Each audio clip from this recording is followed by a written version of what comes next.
ప్రభుత్వానికి సీలింగ్ కింద అప్పచెప్పినటువంటి భూములను 1995-96 వరకు వాటిని సీలింగ్ సర్కారు భూములని స్థానిక ఎంఆర్ఓ ఆర్టీ ఆఫీసులో రికార్డులో నమోదై ఉన్న ఈ మధ్యకాలంలో అవి పట్టా భూములుగా మారినాయి.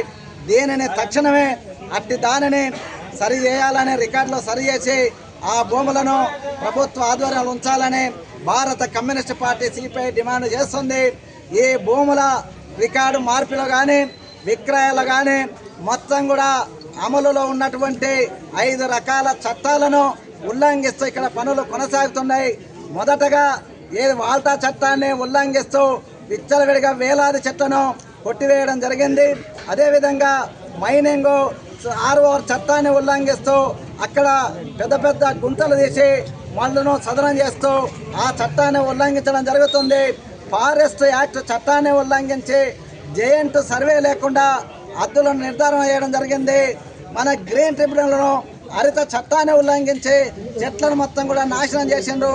ఈ మొత్తం చట్టాల ఉల్లంఘన పైన ఖచ్చితమైన విచారణ జరిపించాలి.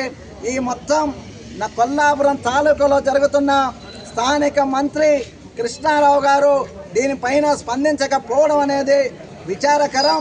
వారు నిజంగానే దీనిపైన స్పందిస్తారా లేకపోతే మౌనంగా ఉండి వారికి అర్థాంగీకారం తెలియజెప్తారనేది వాళ్ళు స్పష్టం చేయాలని మేము డిమాండ్ చేస్తాం.